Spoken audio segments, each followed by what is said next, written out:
Hello and welcome to another episode of Giggly Witches. Giggly Witches. It's your favorite giggly witches. I'm Sadie. I'm Pam.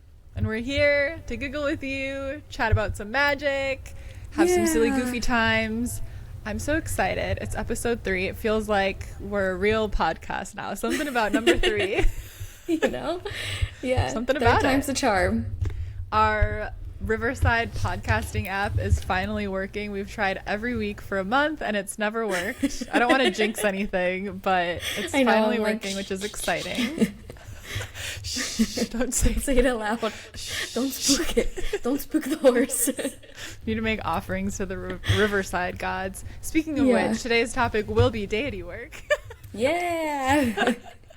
Which I'm very excited about. I went and hunted down because I was like, I've taught a masterclass on deity work before, back when we had the Goddess Hangs Patreon, and like once a month we would teach a class. And so I found that class. I looked at my little like PowerPoint presentation for it, and I pulled some notes from there. So today's basically going to be a masterclass. It's going to be great. Very exciting. I'm so excited to attend. But you get a front row seat. But before we do that, what you got for silly goofy time this week, Pam? Okay, so I let me get it on my phone so we're ready. I have 2 things because I had a Harry Potter marathon on Sunday. Nice. Because I was like, I need to just like sit down and do nothing for a minute. So I watched the first and second Harry Potters. And I was thinking about it because I was really sitting there. Sorry. I went like, I almost choked. I just made that coffee. Okay, sorry. Eyes watering. Okay. Okay. Okay. The first and second. I was like, if anyone's audio, they would know nothing happened. But if anyone's watching the video, and I'm like, I'm like, as you're talking and you were looking down, so you didn't even see it. In silence, I was like, you know, when something's too hot, you can't swallow it because you're. And I just was I almost like, but I didn't want to do that. Okay, that would be the clip for the week. So sorry for the interruption. Okay, anyway, I was just watching Harry Potter and I'm sitting there by myself watching these movies, and I was just thinking, like, I am probably unbearable to watch movies with. Wait, why? Because you have movies where you're like, I know every word, so you just like say it while you're watching it. Under your breath. Yeah. That's Harry Potter for me and Pirates of the Caribbean. No, Ron, no! He's going to sacrifice himself. No, you can't. No, Ron, you can't.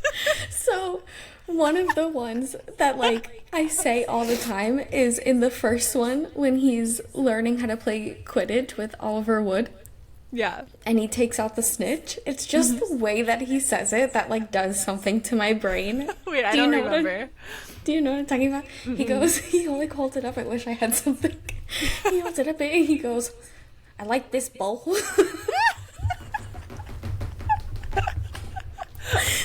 Wait, I can remember it now. You have, like, just the way that he says it, and I said it, I'm still saying it today. Like, I was saying it all day yesterday. All day today. And it's just one of those things that, like, does something to your brain. But yeah, Harry Potter, like I cannot. That would be a great joke in, like, a hookup situation. Oh my god. Okay. Sadie, take a lap. I like this ball. Sorry. I'm sorry. That was really funny. Well, that kind of leads me to my next thing was... Ooh. But anyway, yeah, so I was like, I just, like, I don't know what it is, but I can't physically stop myself sometimes from saying the lines out loud. Yeah. Like, I just watch the movies and it happens, and I was like, I don't know if that's normal or if that's just me. Do you have movies like that? I'm not so much... Well, no, I probably do that too, but I'm really bad about, like, I've never seen a movie before, and I'm like, this is what's gonna happen. Yeah. And so me and my dad and stepmom have been watching this show together like most nights, called Fire Country, which is really stressful and not a good nighttime show. Okay. But I'm hooked in. Like, I gotta finish it now. Locked it's in.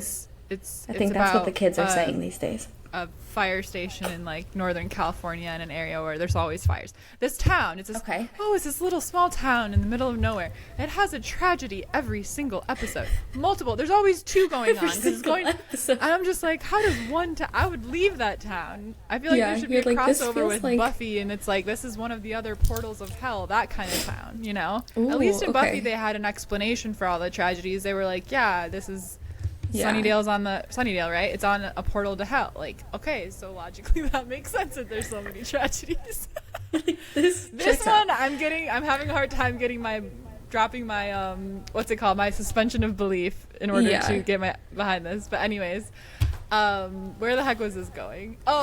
My dad does that, and that's where I got it from. My dad, constant. Oh, that guy's gonna die this episode. Oh, he's gonna run away. Oh, this, and I'm like, God. That's where I got it from. My whole family does it. I do that too. Or I ask like 7 million questions. Oh my God, my brother does that. I'm watching the same show as you. I know as much as you do. I don't know. Who's that? First time somebody's on screen. I think we're about to find out. Yeah. They're like, who's that? Shut the fuck up. Why did they say that? It just comes out of my mouth. I don't know. It just, there's no like stopping it. And I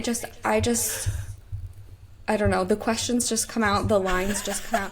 But literally I was on a tour where this was in 2022. So whatever that Batman movie was that came out. I don't know. I can't keep up with Robert Pattinson. Is that his name? Oh, I never saw that one. Yeah. Okay. So I never was like into Batman or anything. So we're there and we're watching it, and it's like a really small movie theater. We were in oh my God, I think we were in like Newcastle in the UK. And we're on an off day and we're watching Batman, and literally he comes onto the screen in his bat uniform, and I just lean over and I'm like, what?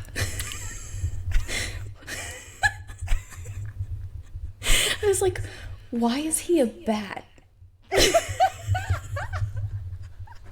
you just hear the 3 guys go, oh my God, shut the fuck up. That is a good question though.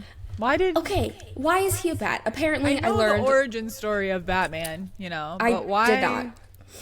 It's apparently because he was like trapped in a well as a child. I don't remember that part. I just remember the orphan part. He was scared of the bats, and now he's like overcome his fear of the bats. Is, I think, the story. I didn't know the well part of the story. I knew he was like an orphan, you know, like his parents died in a car crash. Okay, or is that maybe a different it wasn't superhero? I don't know. We were talking about two different people's origin stories. I don't know anything about Batman. I thought he had wealthy parents. Yes. And they were on their way home from like a gala or something, or on their way to, and there was like a car accident. I think that and they both died, and then his butler raised him. That's what the story is in my head. Maybe at some point he also fell in a well. I don't know. If you're a fan of Batman, I'm so sorry. Please, like, what the fuck are they talking about? They're like, unsubscribe. This is I can't listen to this anymore. Please correct us. Please tell us the story. But I thought that Bane, the big scary Batman villain, was trapped in a well. I have no idea. He's like, I didn't see the light or something. That's also not a quote. There's something he says. I thought he was in a well when he was little. And he like scaled the walls of the well or something.Maybe that's why he doesn't like Batman, because he's scared of bats. We're just making up. Somebody write this down. This is a really good superhero movie. Yeah. As long as we get the credit for it. Now I need to know the answers to these things. Come back next week for the real researched origin story of Batman. Yeah. And Bane. Bane, okay. Right? The guy with the mask? Bane, yeah. Where he's like... Yeah, I thought he was like... Yeah. I thought he was trapped in a well or something. I don't know. I have no idea. Like, why is he trapped? Anyway. And I just had all these questions. I have it on Twitter. I started just tweeting my questions instead because I was like, the boys aren't letting me ask these questions. That's good. I always think I should... it's so much more fun. This is more of a, like, reality TV show thing, like... And I really only watched Love Island, but whenever I'm watching it, like, I have such good commentary in my brain. And me and my friend Claire would always watch them together, and we're like so funny watching it, you know. And I'm like, I should really like live tweet this or something. I don't know who would read it, but I'm never up to date. Like, I'm always watching the season like 6 years later, so I don't. It wouldn't even be relevant. Right now, I'm watching Love Island USA for the first time on Netflix, which is an older season. They were talking, I don't know if it's 2020 or 2021, they were talking about how everyone had to quarantine and get tested a bunch of times before they came to the villa. So it was a few years ago. But anyways, it's just not as fun to watch them by yourself. Like, it's fun to have a friend and, like, talk shit. Oh. Yeah. Oh, my God. I haven't watched them, but I get it. I think it would still be fun to like live tweet it, because then people that like have seen it are like, oh my God, you have no idea what you're in for, and you're like, oh my God, what? Well, I don't have Twitter, but catch me on Threads watching the rest of Love Island USA from 2021, I think, or I don't know when. Couldn't tell you. There's only one season on there, so whatever that one is. Should I start watching it? It's so good. I don't watch any reality shows except Love Island. I should watch more. I used to watch Big Brother. I remember when that was on TV, and like once in a while we would put it on. My family was a Survivor family. My dad still watches every season of Survivor. Love Survivor. Okay. My mom did the thing where my youngest brother and I would watch Big Brother all the time, and she'd be like, why do you watch this? Like, blah, blah, blah. And then she would do the thing where she would be like, well, like walking past and kind of it. She would like ask questions about it. And then she would like sit down. She was like, oh, I just need to like sit down for a minute. And then it literally turned into like my brother and I stopped watching it, and then she would be like, did you guys watch this? I love all the women that like make the videos of their like husbands doing that, where they're like with the Bachelorette or something like that, or like Love is Blind, and they're like walking past and then they're like standing behind the couch. That's a big or dad like move. About to leave and they're standing in the doorway and they're just like watching the TV from afar, and then they're asking questions and then they've got opinions, and then they're like, what, how could you do that to Rachel? And they're fully in it. I love it. Yeah.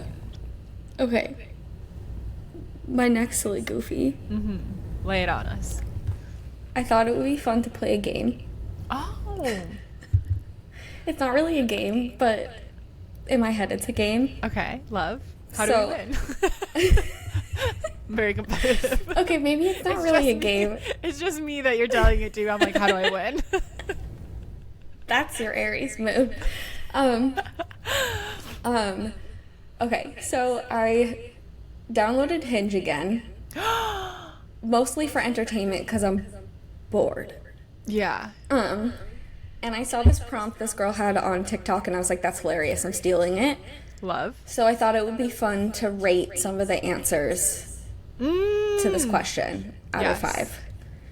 I'll read a couple of them, or a few of them. I don't know. However, there's a few. This is my, like... Well, I guess I won't say which friend. I don't know if she cares, but everyone's on dating apps. I've never had Hinge, but back in the day I was on Tinder and like always met like fun people to hang out with. Like never really had a bad experience until the last time I was on it, and I got catfished really bad. Oh no, Sadie! You have to vet people first. What if he murdered you? No, it was him. His pictures were just from probably a decade before, and he looked nothing like that anymore. And it wasn't like bad or anything. But I was just like, sir, this is not what you look like. Excuse me. But and then I don't know, I haven't gotten it since then, because I like right after that incident I met Craig shortly after. We dated forever, and then when we broke up I've been traveling around, and I think people use dating apps when they travel, but I don't know, I just never did it. And then I met Hakai. Honestly, but they're terrible. I never had a Hinge era, but I like Hinge. It's fun. And when I would go visit my one friend, we would play a game where I would take her Hinge and I would read her all the answers, and without looking at what the guy looked like, she would have to say yes or no to take that judgment out of it. And then, you know, I wouldn't actually answer. I'd let her actually look at him to, like, for real say yes or no. But it was like a fun game. Like, I'd be like, okay, you don't get to see. And I'd read all the prompts back and what they said and stuff. Hinge is cool. It's okay. Let's not get out of. Well, I've never dated on it. I just like being on my friends' profiles and playing with it. I don't know. I think it's cute how you can pick the prompts and stuff. Yeah, like that it's is like a nice, good and it's setup. not. Yeah, that is. But I don't know. I think also dating in Nashville is just like truly terrible. Someone told me last year. I don't know if this is a real truth fact or not. Yeah. But it feels right. Somebody told me last year that the census report, when it came out, said that the ratio of men to women in Nashville was like 1 man to every 16 women or something like that. And I was like, how? What am I supposed Usually to do with women, that? there's way more, or yeah, no, wait, there's always more women than men. No, wait, yeah, I think there is usually more women than men. But 16? 16. And I don't know. Anyway. What are all you ladies doing there? They're not great. What are all the women doing in Nashville? Where did the men go? I don't know. Is it hard to date because there's a lot of musicians? A lot of musicians. And those aren't like usually the best to date. No, been there, done that. 0 out of 10, do not recommend. Yeah. Really anyone that like tours. Not always, of you course, get that, generally speaking. But I feel like people say it's hard to date in LA because everyone's in like entertainment. Everyone's really like trying to get ahead. Like there's so many like beautiful talented people, so it's like well, there's always the grass is always greener on the other side, kind of thing. And so people don't like commit because there's just like such a big dating pool. Oh my god, there's Nashville be like feel kind of like that just because there is like the music industry there and stuff. Yeah, I think it's just like okay, first of all, there's so many musicians, like you can't like blink without being in front of a musician. Yeah. And then also there are just so many men here that are like in their like mid 30s that are like, you know, I'm just like not really ready to like settle down, but I want like 2-3 kids, and you're like, so maybe you should get started on that. Like, that's LA though too. Like it's like, you know, people don't really settle down until their 40s, and like they have their families in their 40s, which like I don't know, when I was young I had very young parents and I thought that was the coolest thing ever. So like back in the day I really wanted to be like a young parent, like a young mom, and now I'm about to turn 33 and I'm like, seems like all these women are doing fine having babies at 40. Like that sounds like a good plan to me. Like it could happen sooner, whatever. And I'm still like I'm kind of like, if it happens, it happens, and I would be really happy. And if it doesn't, I think I would be okay. It's not like urgent, like I have to figure out the baby thing or whatever. Yeah. Like I only want to do that if I find like that I'm just like really like grounded in that. Or I always say, universe, make it an accident if it's meant to happen. But anyways, I kind of did like that about LA though, where like being from a small town, everyone's like, you're an old maid if you're in your 30s and not married with kids, right? Oh my like god, everyone's like, everyone, it's kind of like who you happen to be dating at like 23, 24 years old, that's who you marry.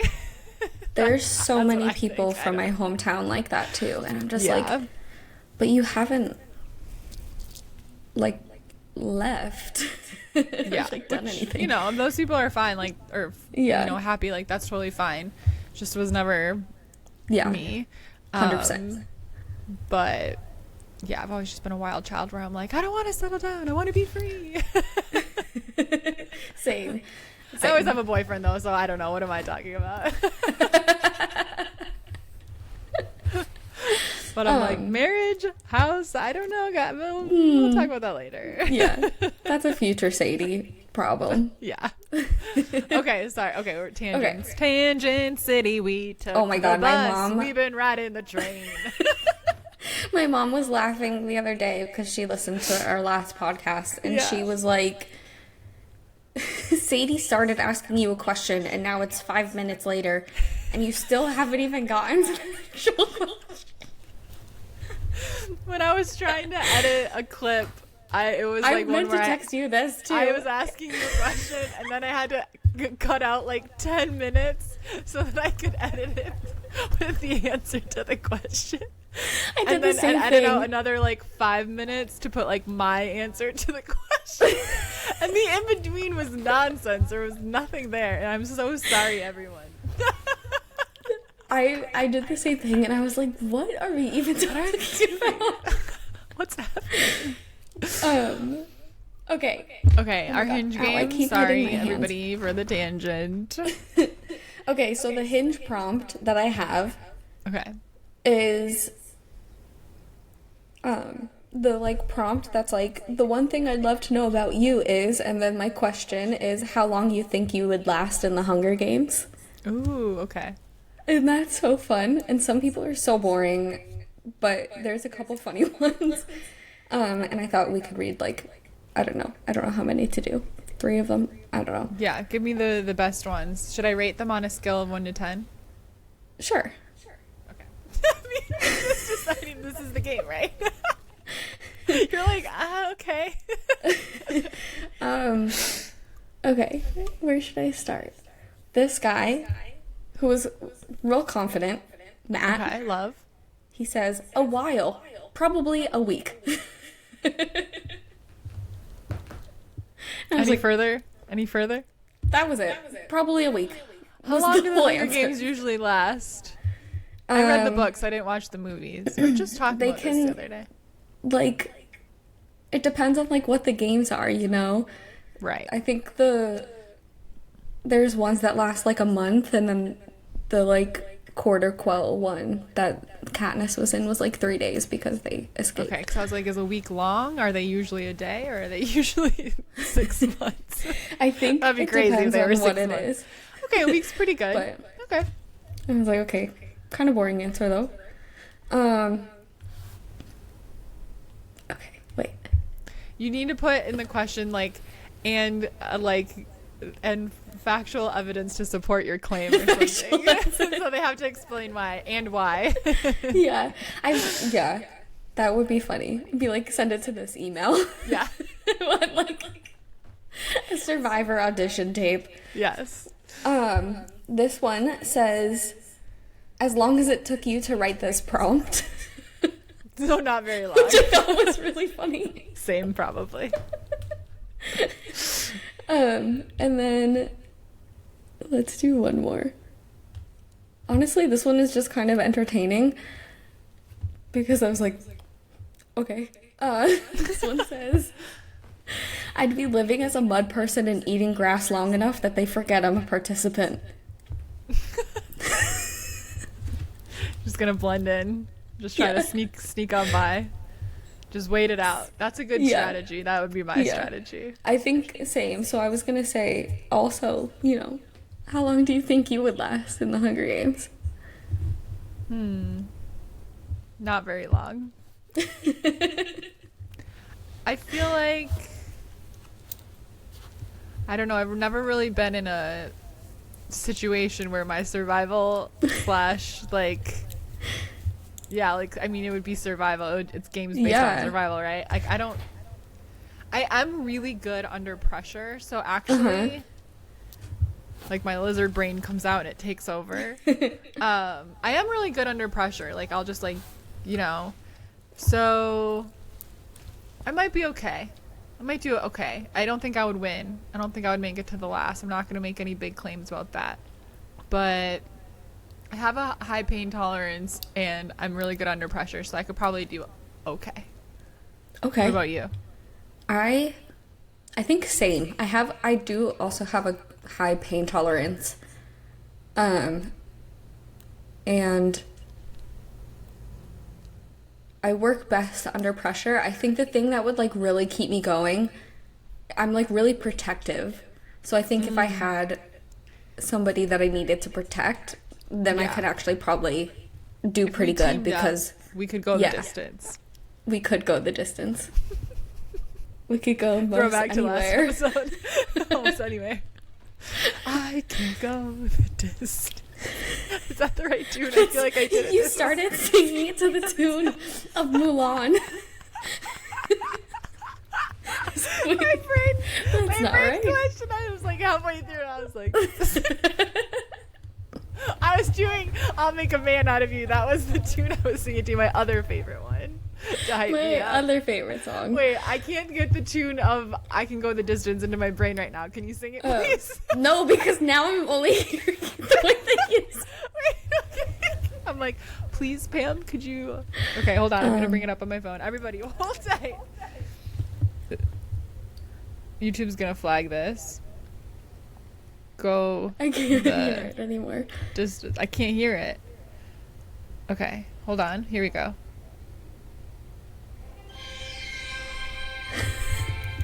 Okay. We should put like sing-along lyrics on the bottom here.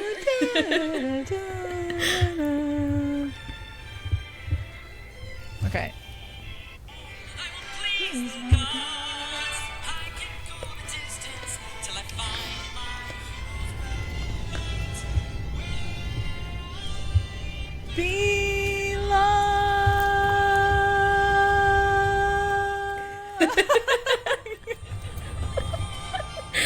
Oh, this is the reprise. This is like the follow-up one. That's enough of that. Did you ever go to Tramp Stamp Granny's in LA? What? No, what? It's Tramp Stamp Grannies? Yeah, it's on Hollywood and something right next to the Joe's Pizza that's there. I believe it's actually like Darren Chris's. Shout out to Go Back to Glee. Darren Chris's bar. But it's like a piano bar and everybody sings and it's so fun, but they're always playing like Disney and NSYNC and Backstreet Boys and show tunes, and it's so fun. We should go. We need to take a business trip to LA. Wait, we don't live in go LA. There for something else, right? No. I was like, what? Oh wait, yeah, no, we need to go to LA to go to the Universal yes. to do the Harry Potter green screen for our opening sequence of the podcast.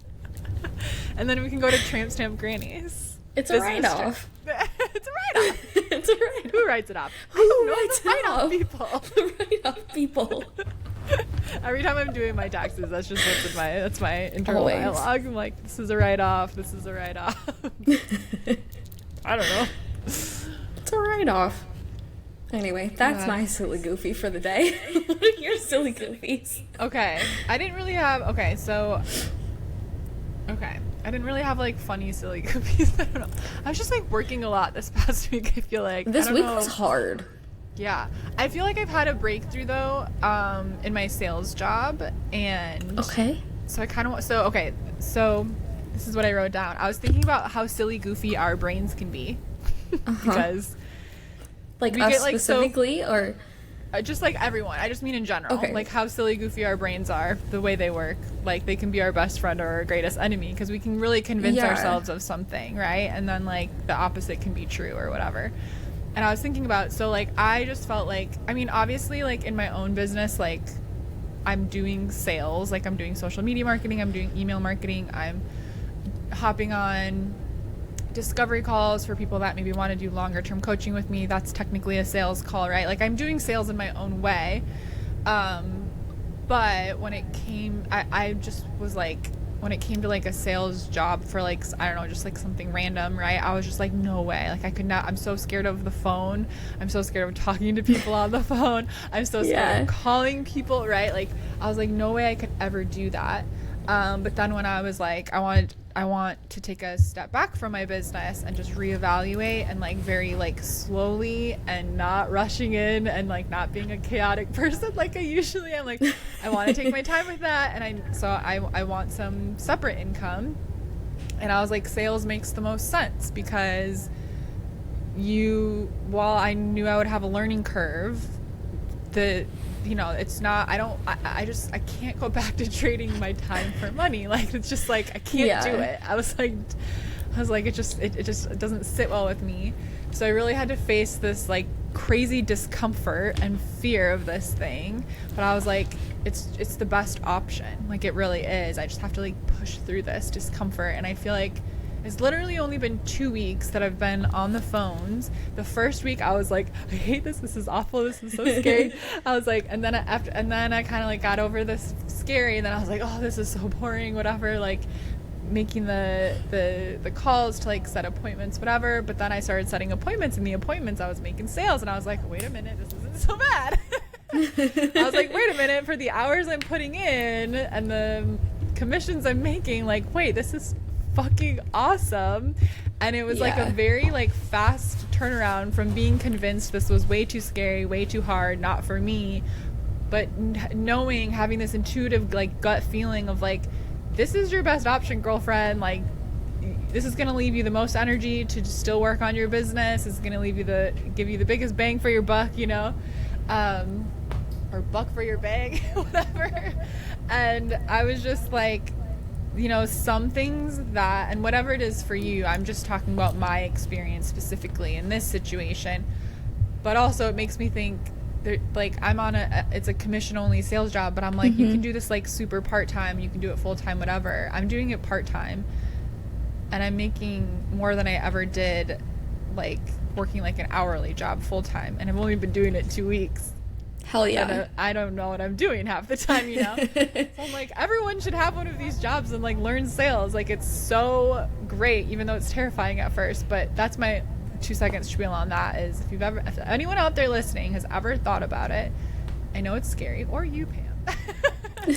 It's really scary. Like, Pam, but then listen up. once you get past let me try to sell you on this. No, but like, once you get past that initial discomfort, like, oh my gosh, like, it's totally easy to supplement like whatever you're already doing and spend a little time on this thing. But anyways, I was just thinking about how like this job I'm doing, it's very, very simple. It's not a hard job, but like mentally it's very hard, right? Like, you're being told no, you have to, if you don't set the appointments, and then sometimes people don't show up to those appointments, and like it's a little mentally difficult. And I think like being in business for yourself too, like, I felt the same way at the beginning of my business and in cycles throughout it. Like, it was pretty simple and straightforward what needed to happen step by step, but mentally so difficult. And that I was just thinking about how our brains really like create these stories of impossibility, these stories of this is too hard, or like other people can do that, but like no way you could do that, and how that's just so silly goofy. And so if you're like gut, like, I just had this gut feeling like this would be really good for you, Sadie, in this like, in between time where you're figuring stuff out. But my brain was like, no way. Right? So like mentally it was very hard to get there, and it was very hard to get started. And I'm just like, oh, it's actually like so simple. It's so simple. But my brain convinced me it was the scariest, most difficult thing in the world. So isn't that just silly goofy how our brains do that to us? It is so silly goofy how our brains do that to us. Anyways. Yeah. Okay. I thought I have kind of a game too for us that we could do some manifesting. How do I win? Okay. Manifesting.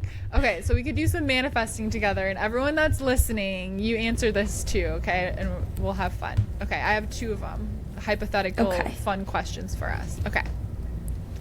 If you can go anywhere in the world for an all expense paid in full trip for 2 weeks, where would you go and what would you do? Your dream trip, and there's no you want a sweepstakes, and they're like, all expenses paid, whatever you want. Okay. What would you do? What would be your dream? No Can limits. you only choose one trip. place? Okay, no limits. Yeah. No, you can bop around if you want. I would really, really love to see like Sicily, where my like great grandparents are from. And then I would also really love to go to Croatia, like we talked about last week. I think I really just want to hit the places where like my families are from. My family is from. Because I like really have been like deep diving into that and trying to learn a lot more about it, because I didn't really like grow up with grandparents. The only like living grandparent that I had died when I was like 13. So I never really like had a relationship with him very strongly. So I never really like heard anything about like, I don't know. I don't have like a lot of like family history to go off of. So I'd really take love like to. What would you call it? Like maybe like a heritage trip or whatever. Like go to places where your family's from. Yeah, I would really love to do that. So I'd probably hit like Sicily, Calabria, wherever in Croatia my family's from, Poland, the Ukraine, things like that, and just kind of like weave my way all the way through there, and also throw Amsterdam in there because I really love it there. I haven't been to Amsterdam. Oh my god, I loved it. I really want to go. I love that. What about you? Okay, I was like, this is hard because I plan to travel everywhere. Yeah. But I'm like, okay, like if I was gonna like somewhere that I would want to go and do like the bougiest trip ever because it was like whatever, no limits. I was like, okay, that I could probably narrow down. I feel like one place that I definitely plan on going, but it would be really fun to do with like a no limits budget, would be to travel like all over Japan, especially during cherry blossom season where it's like more expensive to travel there anyways. But they have just some of the like most beautiful luxurious resorts in like the mountains and stuff there, and like doing like I don't know, I feel like Japan doing like a like no limits type trip would be really really fun. But you can also do a really great Japan trip on like a decent budget. Or I don't know, like maybe something like a really bougie trip in like the Maldives, or like that's a good Fiji. Good answer. Staying at one of those like crazy like resorts where your bungalow's over the water, and like I plan on doing all this stuff, but it would be fun. I'm like thinking like if I was, you know, gonna have like a bougie balling out type trip, I would probably do that. Yeah, I really want to go on a cruise to Antarctica, but that doesn't need to be the no limits trip. That one you can do for a decent budget. But that's kind of like my goal, either because you want to do it when it's winter here because it's summer in the southern hemisphere. So that's my goal, either like this winter or next winter, is to do an Antarctic cruise and go to Antarctica. I really want to. Have you seen the like Drake Passage videos? Yeah, I'm gonna be very sick, but I want to do it. I want to do it. Do you get seasick? I don't know. I've never been on a cruise, and I'm kind of scared of cruises. I really think I drowned in a past life because I'm pretty scared of the water. Like, I just get the heebie-jeebies thinking about a cruise. But 2 cruises I want to go to. Like, I can't ever really imagine myself wanting to go on, like, a tropical vacation type cruise. Like, I'm just, like, I would rather just, like, fly to the place and, like, stay on the beach. Yeah. But I really want to do the Antarctic cruise. You leave from Argentina, I think, usually. You just, like, go across the Drake Passage. And I want to do an Alaskan cruise because you can get close to. So basically, I want to do the, you know, like the north and south because you can see the beautiful glaciers and stuff. Yeah, that is cool. But also, have you watched? It was like a craze on TikTok when it first started, and I still follow a couple of the creators. The World Cruise. Okay, I only see parts of it, and I don't really know what it is. Okay, so one, I'm pretty convinced that I saw it because I was in Bali when they stopped at Bali, and I was like fangirling. I was like, oh my god. I was on I was scrolling on Instagram, and the girl I follow, I don't know how to say her name, like Amike or something. She's from South Africa, but she's posts like everywhere they go, whatever. So I've been following her on Instagram, and anyways, I was watching one of her like little vlogs while I was at the beach in Bali, watching the sunset, and the vlog said like, oh, and like it's our last day here. We're on our way to Bali tomorrow, which would have been like that day. Yeah. And then I saw this huge ship going past, and we saw cruise ships like most days from the beach that we were living by. So it could have been a different cruise line. But then I, of course, looked it up, and I was like the exact dates of like the ports to see if it was in fact, and it was like the date and like time that they would be coming in.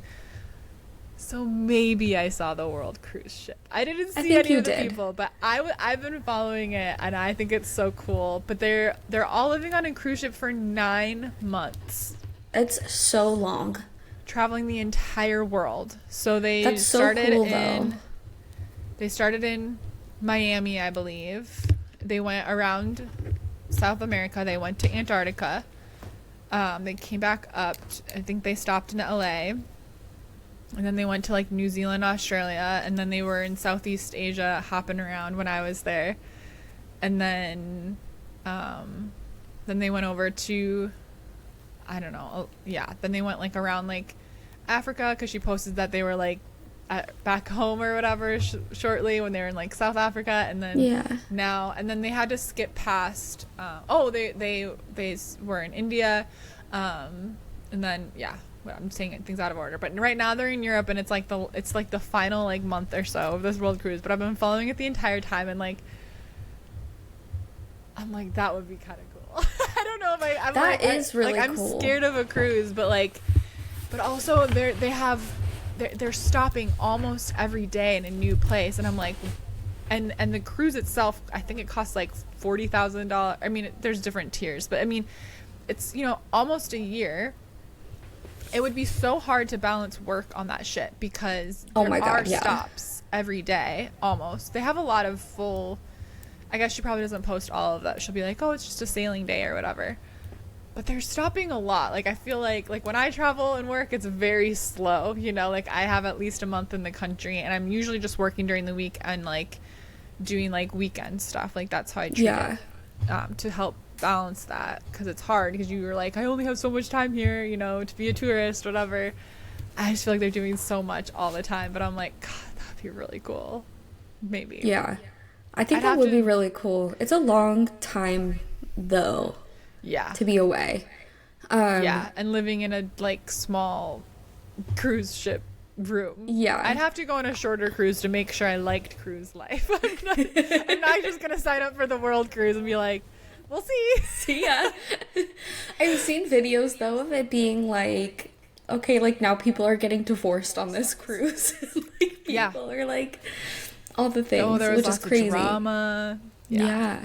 But you're just like, okay, so comparing it to like touring, you're just trapped in this like moving metal tube, basically. Yeah. And you're just with these people 24 hours a day, 7 days a week.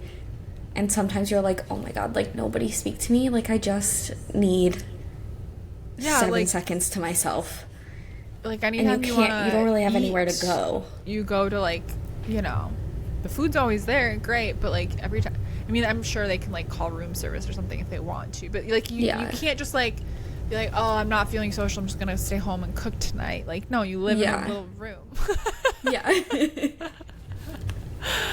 Crazy. Literally. But also, like, I don't know, like since I was like a little girl, I've always just been like, how will I ever see the whole world? And like this cruise goes to like every continent, and it goes to like all of these like world wonders. And like, I mean, if you think about like, obviously the length of time and the cost of the cruise is a lot, but if you think of a lifetime of traveling around the world and the amount of things you get to see on that cruise, it is a good deal. Yeah.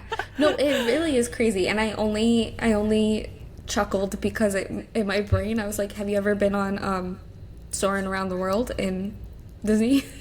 Or whatever they call it now. It used to be like soaring over California. Now they do it over the whole world. I was like, that's how you get to see the world. Could do that too. Those are fun. I do like those. But I don't know if I'd ever do it. I mean, I love, traveling and flying around, and I intend to always have the freedom to like work and travel, so I don't need to do it. But I was like, God, that's cool. I can't believe they didn't have a reality show on it. I bet they will next round.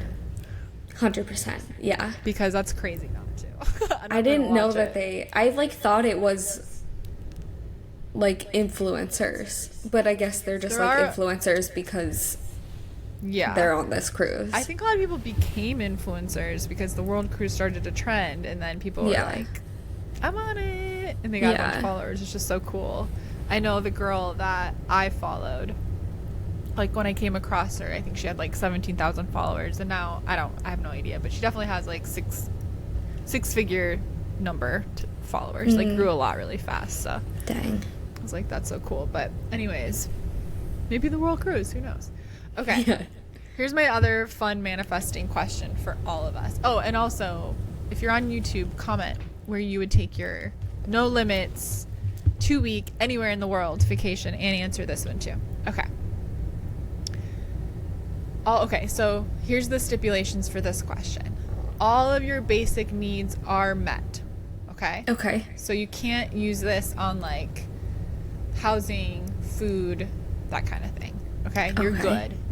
You're like easy breezy, food, shelter, basic needs are met. Okay?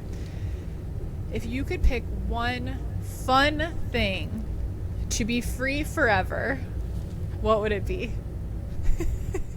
One fun thing to be free forever? That's a mouthful. Yeah. Like, you can't be like, oh, my groceries are free forever. Like, duh. Okay. Like, that would be great. Something like that's just like for you because food and shelter and like basic needs are generously met. No stress there. So now you get to pick one thing that's just for you, just for fun, and it's free forever.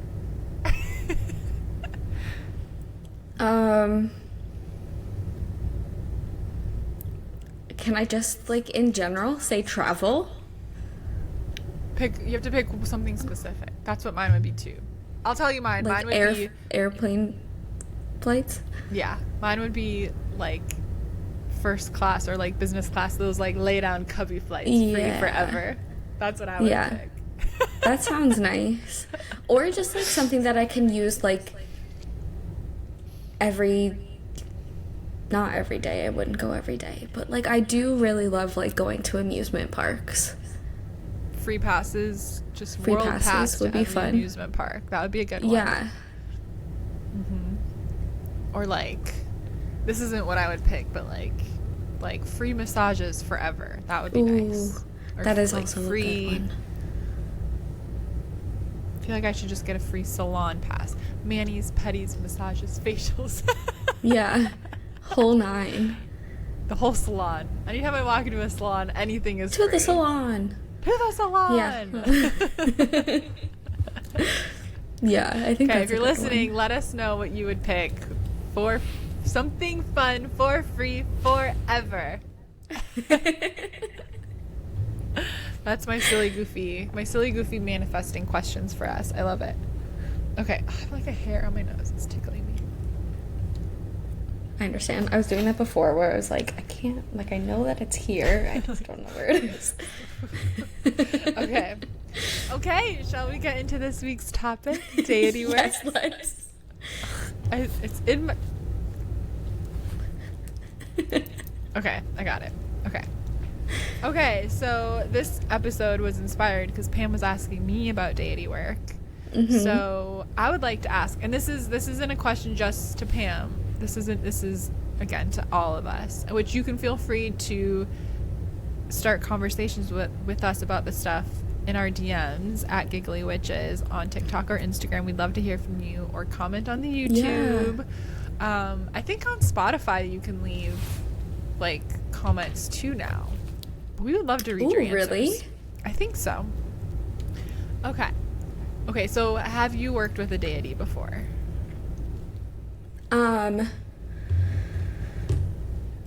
Like, yes and no. I think my whole life I have really, really loved Greek mythology. And I've always really loved Artemis. She's always just been like, I just like thought she was so cool. Tell us more about Artemis. Sorry? Tell us more about Artemis. I don't know. Well, I think I just really loved that she... So in Roman mythology, she's Diana. Oh, okay. Yeah. What is she the goddess of? She's the goddess of the hunt. She has a lot of titles that I don't remember, sorry. That's okay. But she's like also has to do with the moon, and she's just like girl gang, no boys allowed. Love. Yeah, and I think stinky that's boys like, out of here. yeah, and I think that I was like, I loved that she was like so powerful, like without a man. Yeah. You know, and I just really loved that she was like, no, I have my girls and I'm gonna like be here and protect them. Yeah. And I liked that. So I always really liked her. And then other than that, it's mostly just been like, well, I guess like how would you define deity? I usually just think of gods or goddesses. That's what I was thinking. And then I But I mean, read something. I was like researching, and they were like, oh, like sometimes people include like the archangels and all the things in there too. Yeah, I mean, I think that probably does fall under there. Okay. I definitely work with the archangels. Yeah. It's actually a really good book. Actually, I wanted to... Actually? Apparently? I've never been on live TV before. And apparently... no, for some reason I was thinking about this book and I wanted to talk about it. And it's coming up right now. Let me find it on my Kindle. Okay. Where's my library? Oh. Okay, so... There's 2 books I've read, and this guy's got a bunch. Where's the other one? This one's called The 72 Angels of Magic, but there's also one about all the archangels. The author is... Oh, Archangels of Magic. That's the one Okay, the author is Damon Brand. I think these are in my... If you go to my, like, link.bio, that's in the show notes, and you go to my Amazon storefront, I usually remember to put every book I read either under witchy books, mindset books, or... I think there's 2. There's like mindset books and like more like witchy spiritual. I kind of like separated them. But if you're watching these, oh, I can't really see. These are the 2. But it's really interesting because he goes into the very specific details of every archangel. And then like, I haven't done the actual magic, but he lays out all of these like chants and very specific things to use for it, and like how to do the ritual with these like sigils and all that. I mean, it's very, very like, and he's part of this like angels, maybe it would be like a coven or like a society, whatever. And so it's like generations of them like studying and like testing this magic, and they've studied like all the old like books in like Hebrew, and I think the chants that he lays out like are in Hebrew because that's like the original like spiritual language, or I don't know how he describes it, but it's a very interesting read. I haven't like actually like done the magic, but the books are so interesting and so good. And one thing I remember why I was thinking about it, which we'll get to, but with deity work and like, or any altar, like how we tend to like put candles on our altar. That's a pretty common thing that we all will have like at least a candle on our altar, and we'll light the candle when we're having our meditative time or working our magic, whatever. Obviously, I like to do a lot of like candle magic, like actual spells too, but in church you see that there's candles lit everywhere. There's altars with candles and candles and candles. And a big takeaway from this book that I loved, that made so much sense. I love when science and spirituality meet. And we know that spirit can communicate through electricity quite easily, right? Like all of the things that paranormal investigators use are through electric waves, like radio waves, to get them to be able to communicate and speak through, right? Like it's all based in electricity. So this is like the, I guess, like easiest path between the spirit world and our physical reality is electricity. So when you're reading about how to do the rituals, he instructs, like every time you say the angel's name, to visualize a bolt of lightning, because you want to visualize. But this is also why candles and fire on an altar, whether it's an ancestor altar, a deity altar, whatever, fire is the same. It's the same energy, right? Like electricity is like it's fire energy. Yeah.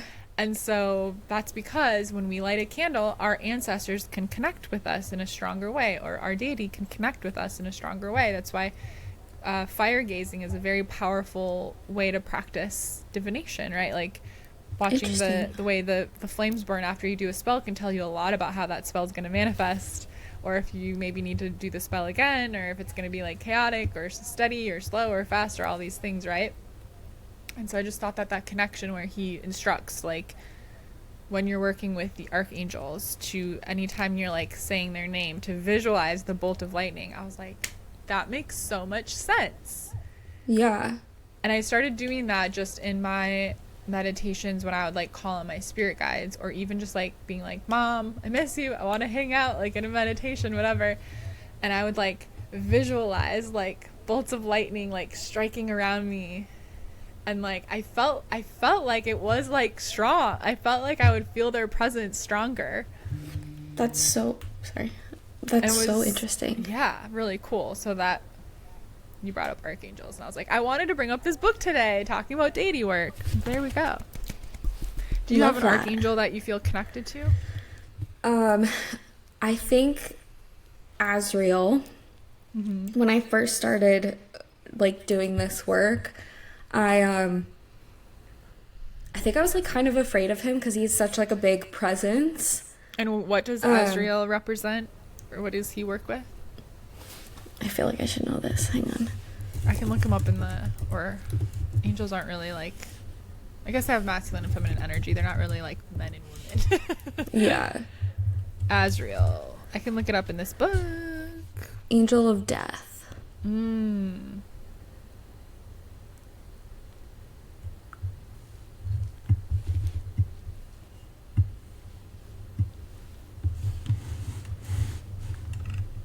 Trying to look up. Oops. Also known as the Angel of Grief. These aren't in alphabetical order. I was really hoping they would be. But there was a lot of archangels that I hadn't heard of. Oh my god, there's so many. This also says that he is one of the most misunderstood, whatever that means. Those underworld death deities always are.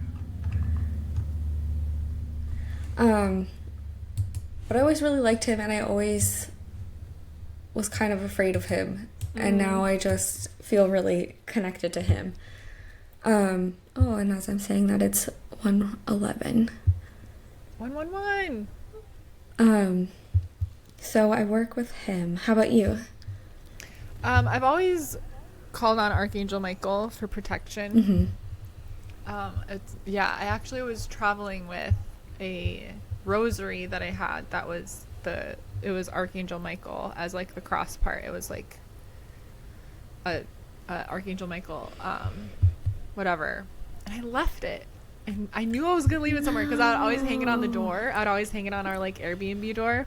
Yeah. And the last place I stayed, it made it around the world with me 2 different rounds. The last place I stayed in Bali, because we were there for so long and we were so settled in, I think. And then obviously Hawkeye's still there, so I was like, oh, I think I left this rosary there. Can you have him check? It's hanging on the back door. And he didn't find it. But I was like, I also kind of think that when I said rosary that Hawkeye didn't know what I was saying, and probably the Airbnb owner didn't know what I was saying, because I was like, it just looks like a necklace, a blue beaded necklace with a cross on it. And Hawkeye kept being like, a cross. Okay, I was like, no, the cross is the least important part. Forget I said that. Blue beaded necklace. Like, don't focus on that part. Forget I said that.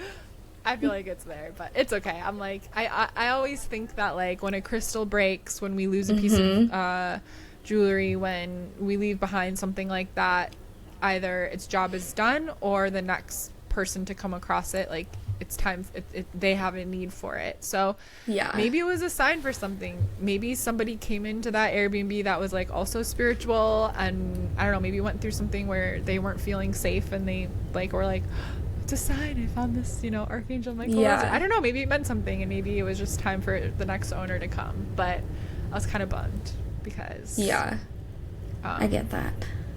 It's always been before spells, before doing mediumship, I always call on Archangel Michael to be my gatekeeper and protect me. Because when you're exploring the spirit world, it's good to have a gatekeeper. To definitely decide who's coming in and who's staying out. Yeah. But yeah, definitely Archangel Michael. But yeah, reading those books was very, and they're cool how they're set up. Like, you can kind of like swipe through them for like, oh, I really need help in my career. That's like, okay, we'll work with this angel, you know? Oh, I do like that. It's cool. So they're good, like, reference type books. And again, I read both of them, and I haven't really done the angel magic, but there's like sigils for them and all this stuff. I didn't really resonate with I was like, I don't know about me speaking Hebrew to speak with these angels. It's all like sounded out for you to use. I'm like, I don't know if that is, I don't know. I was like, it wasn't resonating with me. I was like, I don't know if that's like appropriate for me to do or something. Yeah, I don't know. That was I just one felt of my unsure about questions that. too. Yeah, but I was like, this is still so cool, and knowing more about these angels, I can still call on them in my own way. But this is through, you know, generations of study across cultures across the world. They've put these references together. So I think, you know, as a book, it's probably open for all of us to use. But yeah, it was really good, really, really good to like learn. And definitely, like, I think coming from, like, we're both from like Catholic backgrounds, and if anyone else feels like that, like, nervousness, I know there's a lot of like nervousness when it comes to deity work, because we've been just like told over and over again, like, oh my god, you know, I mean, I think the story of Noah's Ark is because everyone was like worshiping multiple gods, and God was like, we can't have that, like, just me out here, you know, like, we feel like we're gonna get in trouble or it's evil or something, and we like know better, but there's still that like deep programming. And I think that like working with the archangels or the angels of magic can be like a good, because it still kind of feels like a part of our upbringing. What you said that, and a big butterfly just flew across my window. They said yes. It can be a good, like, because it still feels like maybe, like, I don't know, I feel like working with the angels kind of brings together those parts of me, because there's still some things from like that upbringing that, like, you know, I'm like, not a lot, but like, I don't know, like, I appreciate that part of my understanding of that you know, that religion and some of the things that it brought with me. And I think like working with angels, you know, it feels like a connection to like maybe my family's passed down beliefs, where it's like I still have a piece of that with me, even though I don't resonate with the actual religion itself. So yeah, I get that too. I use Azrael as my, like, sorry, I just jumped back. I meant to say I agree with what you're saying. I feel that too, where it's kind of like, okay, you're kind of like bringing in this like big like light being that, like, in our brains too, we've been told like these are good things, like so that I feel like kind of helps if I ever get like nervous about anything. but I also use Azrael as my, like, he's like my gatekeeper. And I found that, like, if there is ever anything that, like, slips past my wards, or if I'm out in public and I can, like, tell that there's, like, something weird going on, it's honestly kind of funny at this point. Like, it's really amusing to me that I can, like, hear this and, like, see the whole process of it happening. But literally, if I can tell that something is, like, trying to bug me, I'll be like, literally, if you don't leave me alone, I will call in Azrael. And they're like, I'm out of here. oh, never mind, I'm good. Like, I'll go to the next person. Like, Did you like, I ever won't bother watch, you. Did you ever watch Lucifer, the TV show? Oh my god, I almost brought this up earlier in this episode, and I think I got distracted, but yeah, I literally am rewatching it right now. So good. It's so good. And it has all the archangels in it, and at various times there's, like, more siblings or whatever, but that show is so good. It's so good. One of the actor that is the detective that's, like, the ex-husband or whatever of the Espinoza. Yeah, he's in the Fire Country show my family's watching right now, so I've been thinking about Lucifer. I'm like, I really want to rewatch that, but also I just loved it because, you know, I love anything that's, like, part of the magical world, but yeah, it has like the archangels in it. It's so good. My only complaint is that I feel like what's the detective's name, the love interest, her name? Chloe.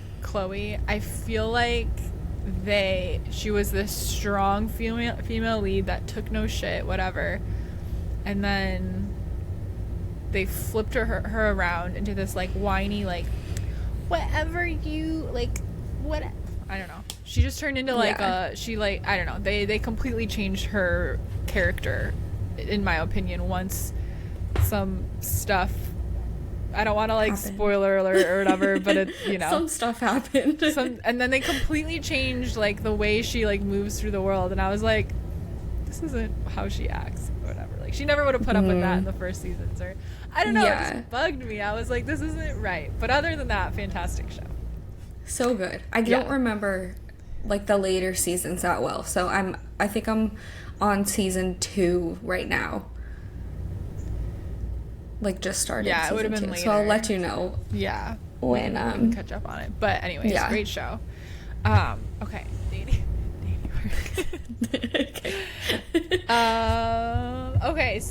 Okay. Well, Pam was just asking me, like, just because she felt like maybe she was getting signs. There's, like, a knot in the back of my head. My hair is, like, I have, like, a rat's nest back here that I just noticed. It's, like, driving me crazy. I'm like, what is that? Oh, sorry, my Alexa is going off. Sorry. Me just needing to brush my hair. A severe thunderstorm watch. Oh.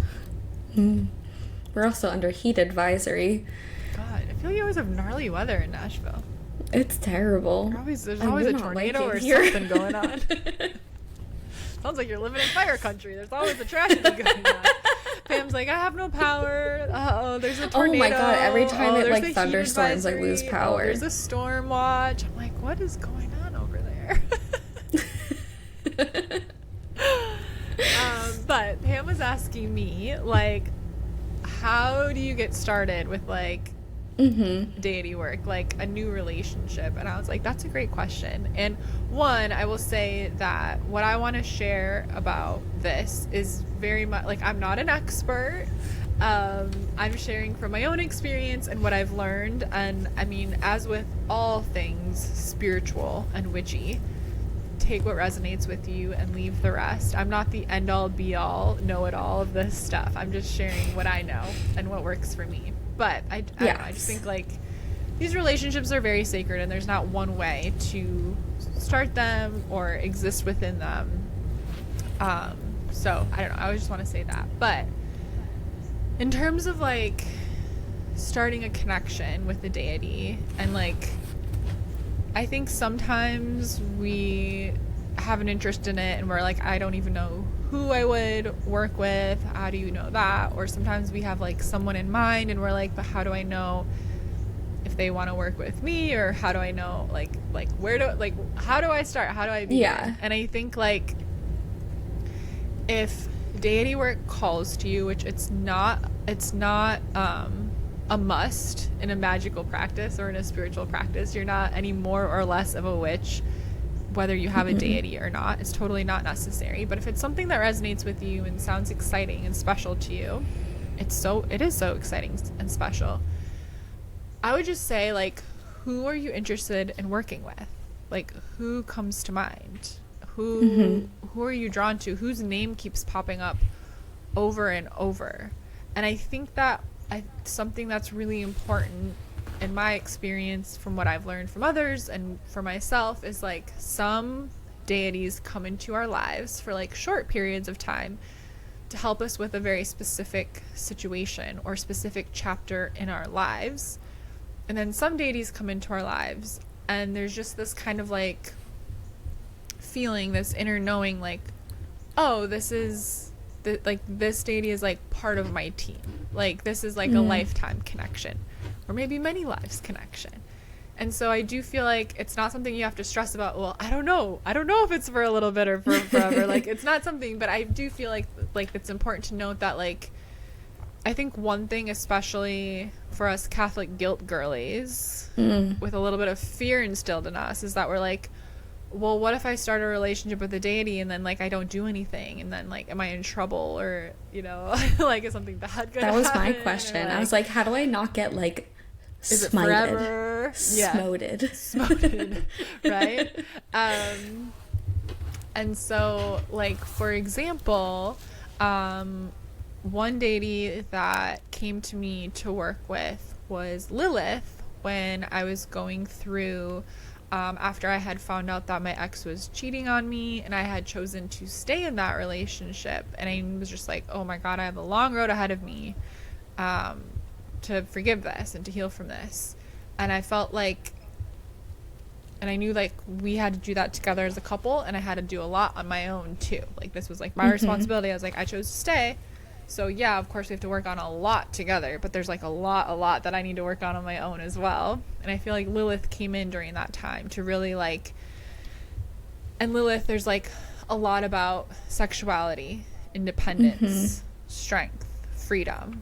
And so it was like there was a lot of healing to be done with her in a time where I needed to, you know, where obviously I felt really betrayed, and I felt these, you know, very untrue stories, but stories nonetheless that are normal in this situation of feeling like not enough, or feeling, you know, like not enough in a like very physical sense, or not beautiful enough, not hot enough, not whatever. And also, you know, on a like emotional like level as well. And so how that happened is, like, one, she just like popped into my head, like Lilith, and obviously I had heard her story before in Christianity, you know. She's like this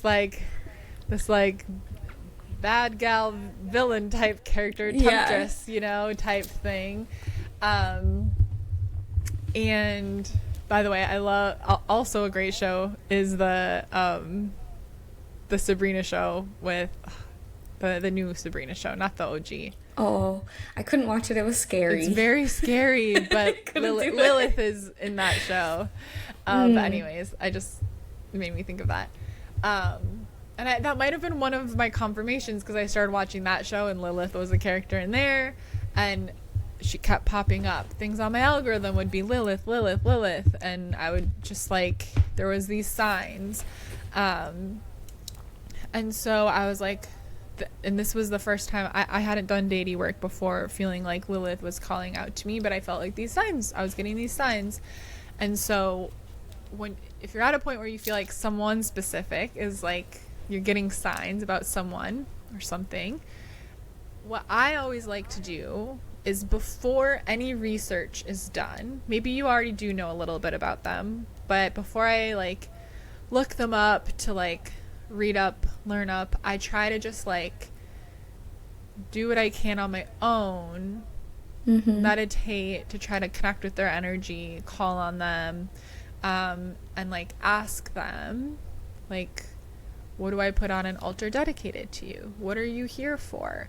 What are signs I can see from you? And like sort of like do this sort of like very like intuitive led like research within myself and make notes about that. This is what I felt in meditation today. These are the signs I saw today. This is what I felt called, intuitively called to like put on to begin an altar for this deity, right? And then after a little bit of that, then start doing the research. And what's been so cool, and why I do this is because it's so validating that it's a real connection when then you can after do the research on this deity and see that, whoa, I was right about quite a bit of stuff. Yeah, like one offering is chocolate, one offering is wine, one, you know, seeing this sign, right? Like all these things. And so I think that's a really great way to do it, because it can feel like I'm just making this up. It's my imagination. That's what it feels like. I mean, at least to me, it feels like my imagination, that I'm just making up what to, you know, what colors to use, what candle to use, what things to offer, right? And so to me, that's always like a good validation. And then just go from there. But I think like, here, let me look at my notes, make sure I covered everything for that part. Okay. Sometimes a deity comes to you. I wrote down some signs this could be the case. You're seeing a new repetitive sign, like a certain animal or symbol. You have dreams with this sign, their name, or even a presence of a strong energy. Hearing or seeing their name everywhere, or even things that are like kind of like similar or like rhyme with it. Or just simply a strong urge to work with a particular deity because you feel a calling to it. Like that's the biggest sign, because you're resonating with their story and their energy. Do you feel like, you don't have to share like who you're thinking of unless you want to. I like to keep I like to keep my like lifelong devotion deity to myself, but do you feel like you have signs from the one that we talked about? Yeah, I do. And I think that there's another one that I just kind of like missed. I can talk about it, that one's fine. But I think that also Athena has been reaching out to me for a really, really long time. And it's one of those things too that like it only clicked literally earlier this morning when I was like doing like one last research into deity work to prepare for this episode, that I was like, oh, I think I missed something, where like quite literally twice, when was, I don't know, this was a little while ago, maybe earlier this year, I think it was, but twice, 2 days in a row, I was driving home right outside of my house and an owl flew past my car. Like a huge ass owl. Wow. 2 days in a row. Where like That's I was crazy. It almost flew owls into my car. Yeah. No, you never see owls. Yeah. And then I could hear it. Like I think I brushed it off because I was like, oh, it probably just like lives here because I can like hear it at night. But still, I mean, my old apartment in Redondo, the last place I had an apartment, we heard an owl every single night. I never once saw it, and I lived there for 2 years, or maybe 2.5, maybe almost 3 years. I never saw the owl, even though I heard it hooing every single night almost. Yeah, I hear it every night.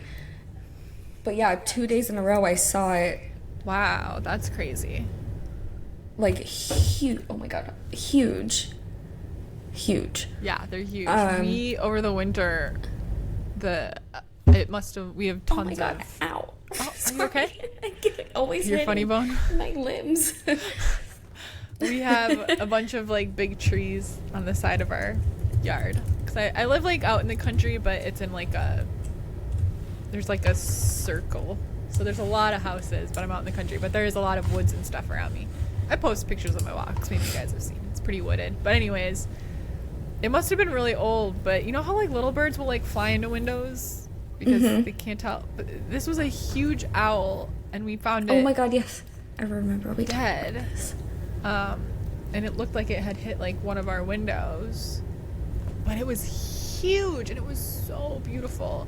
It was probably old. It looked like it was, it's hard to tell. But like sometimes animals just look like they're old. Like it looked old, so it might have been like Yeah. disoriented to begin with. Maybe there was something wrong with it to begin with, and that's why it ran into the window. But it was Yeah. crazy. It was huge. They're That so is beautiful. crazy. Do you know I was named after an owl? Really? Yeah.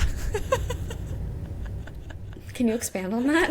No, no further questions. No. Um, so my name was going to be Elizabeth, which is my middle name Okay. now. The first memories, the first few years of my memories, my dad still called me Lizzie because he had in his brain the whole time my mom was pregnant with me, it was like Lizzie. Like that was what. If you see me as a Lizzie, I feel like I could see it. I could be a Lizzie. Anyways, and Yeah. then my so Like my Lizzie family, McGuire. yeah, it's a very like our like I feel like it's like a millennial name, Yeah. like Lizzie. Yeah. It's cute though. I wouldn't have minded being Lizzie, but I was gonna be Elizabeth, and then my mom. So my birthday's at the end of August, coming up. And Mm-hmm. every year, my family goes up to northern Wisconsin to Minocqua to camp at the same campground. If you ask my grandpa, he likes to tell everybody, "Oh, it's been 47 years. Our family's been, I don't know what the year is now." That's a joke between me and my friends because they've all met him and they're like, he tells me how long your family's been up there every single time I see him. That's my grandpa. He repeats everything he knows to everyone every time you see him. Same. Um, but, anyways, when I was little, I've gone up there every year my whole life too. And since I was in my mom's belly, and she went there up there every year since childhood. Anyways, there's this little, I think it closed, well, maybe it's not closed, but anyways, there's this little like animal hospital in Minocqua, the town closest to Mm-hmm. where we camp, that you can go visit.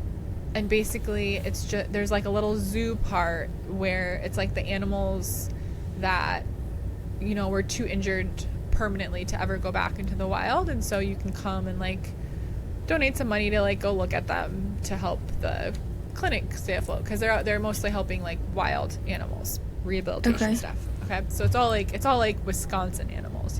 There's no like zebras. It's all like deer and and Yeah. birds and stuff. But anyways, so my mom was like super pregnant with me because they always go for 4th of July. So I'm doing like a month and a half or so, or like 2 months, right?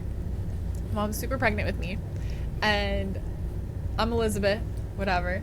And they go to this animal hospital, and there's this little owl, little horned owl. We have framed pictures of her everywhere because when she died, they contacted us personally because they knew about me, and they were like, "Sadie died. We have things for you." They gave us all this stuff for Oh free my about God. Sadie the owl. But yeah, I she love saw that. this little owl, and she saw the name Sadie, and she was like, I love that name. And that's how I became Sadie because of Sadie the owl. We're back. All right. Fucking Riverside. We're back, folks. Now we're on Zoom. You might notice the change in scenery because Zoom records wider and I can't get my curtain to cover the whole thing. Anyways, back to deities. Pam, back to you. Um, Yes. so we had just talked about Athena and the owls. Okay. So I thought, okay, so we kind of talked about Yeah. signs that you are being called to work with, and then I thought we could talk about ways to start your relationship, ways to initiate, ways to nurture a Mhm. relationship with a deity. Um, so do you want to start with like your thoughts and your experiences with that?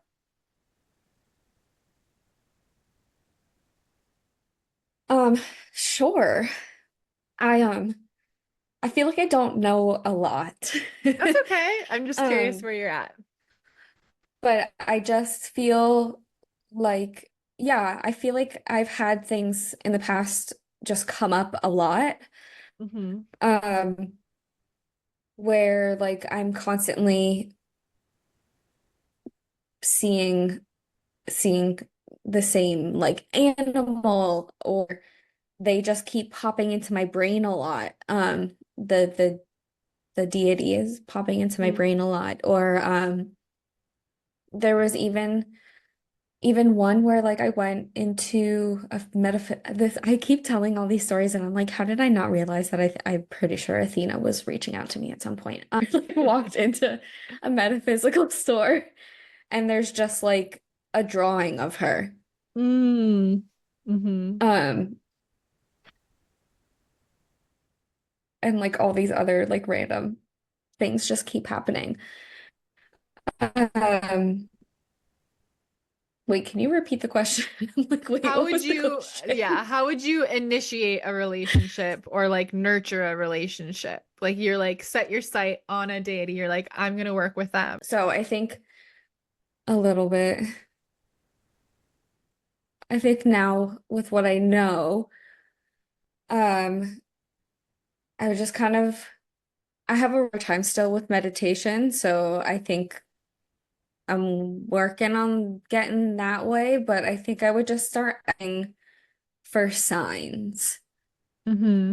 Mm-hmm. Just be like, okay, like show me this number, show me this thing, Mm-hmm. XYZ kind of. How about you? Yeah, I think so. I have my little notes here that to actually like help, um, no, okay, with starting a connection. But yeah, I mean, I think like whatever, just open up communication. Like I love what you said, like ask for signs. That's number one. Just ask for signs to validate that you feel this connection. Mhm. And then like so, like I Yeah. really resonate with meditation, but not everyone does. Like Pam doesn't necessarily feel like that is a like the best, most efficient, like clear method for her, which is like totally fine. Other ways you could do it is like, what's your favorite Hmm. divination method? You could, um, ask to communicate and Mm. use your pendulum. You could ask to communicate and use your tarot cards or your oracle cards. You could ask to Yeah. communicate and do automatic writing. So it's like whatever ways in which you already find it like powerful for yourself. Like, what's your favorite practice, spiritual practice you already have? And then send an invitation out, which is as simple as speaking out loud or like writing down your intention to open up this line of communication.